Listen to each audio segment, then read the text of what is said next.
How's it going, guys? Welcome back to the channel. Today we've got another review. We've had a ton of reviews lately, but they seem to do really well and I think you guys like them, so we're going to keep pumping them out. Today we are reviewing one of my favorite reels that I own, and that is the Daiwa Tatula CT. We've got a lot more sit-down videos coming, 3 uploads a week, Sunday, Tuesday, and Thursday, all at 6 p.m. Eastern time. We still got about a foot of snow outside, but we are starting to see those days that are in the 40s and maybe low 50s. So fishing season is definitely coming. We're still about a month away, so we got a lot more sit-down talking videos to post. Today, Daiwa Tatula CT. I actually got this reel a year ago. If you go to the right corner of your screen, you can go watch that unboxing right here.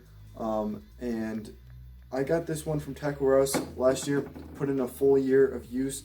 This year, caught probably 100 fish on it, so I have a really good idea about it. We're just going to talk about how I feel about it, my experiences with it, what I used it for, and kind of how it performed overall this spring, summer, and fall. Alright, so to get started, I did buy a Dobbins Sierra rod actually it was at the same time as this. I bought it as a combo. That rod ended up breaking, so I did get a replacement rod. The rod I ended up getting replacing the Sierra with was a Lew's Custom Speed Stick. You'll see the unboxing on this rod very soon on the channel. If you guys have not seen it already, I don't know how the order of the posting is going to go, but I got that rod 2 or 3 months ago, so that unboxing should be up on the channel soon. So basically, I just use this reel for jigs and Texas rigs, and then any bottom baits, or like maybe a bigger swim jig or even a small swim bait or something like that. So yeah, this one right here, this is an 8:1 gear ratio, the fastest they sell. So I like this was my first Daiwa reel, and really good impression from Daiwa this year. First of all, the reel is extremely smooth. It's got the T-wing system, so basically when you click the spool release button down, this I don't know if you guys can see that, but like a kind of a T-wing comes down, I guess you could call it. What it's supposed to do is it's supposed to let more line out and let the line go freely. So they say that's so you can cast farther with the reel. I don't really know if that's the truth, because mostly with this reel I'm just flipping and pitching. I'm not actually bombing casts out there. Sometimes I do. It does cast very well even with that 17-pound fluoro on it. It holds a lot of line. I believe that it holds 100 yards of 16-pound line, so that's a pretty big spool capacity. It's got the Mag Force Z on the side, which is basically just 1 through 20 right here, and then it's got the tension knob right here, obviously to control your brakes. First of all, I'd like to start off and say that one of my favorite things about this reel are the grips. These grips are amazing. When your hands get wet, they seem to almost get more grippier, I guess you could say. Your hands will never slip off of them. Second of all, the reel is super solid. Like when I monkey with it and kind of force it, it doesn't move. It's just very solid. For you guys that do care, the drag does click. The drag is also very smooth.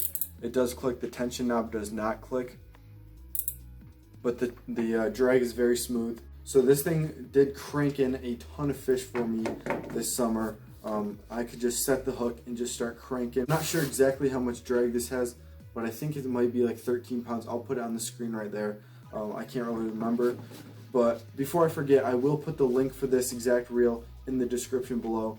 And the price of this reel is $129.99, so $130. I got it for like 80 bucks at the Tatula sale, but for $130, man, this is such a solid reel. It's an all aluminum frame, which is awesome because that really just makes that reel last that much longer, and you can really use it for things like Texas rigs. This would be a great frogging reel. My only complaint about this reel is the shape and size of it. It is a little bit of a bigger reel, so it's not the most comfortable reel when it's on a rod to hold, but I'm also not, casting out and holding it all day and just reeling. I'm more just casting out, just hopping it, so it really doesn't affect me.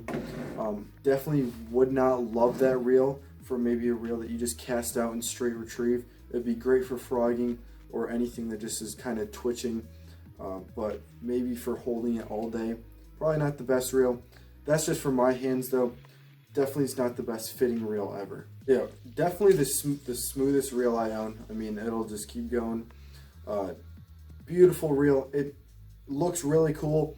There's no like cheap plastic on the outside. Even the reel seat on it, just very solid. Doesn't feel like it's gonna break or anything. Just a very solid feeling reel, and I think that's most important. If you're looking for a little bit more than like that $100 range, I think this would be my go-to option. $30 more, and it's not noticeably better, but it's definitely better than those reels like the SLX and the LFS at that $100 range. So that's going to do it. Just a short review for you guys in the basement in the winter when we have nothing else to do. So figured I'd share my personal experience and information about this reel with you guys. Hope you guys enjoyed the video. Make sure you like the video, subscribe to the channel.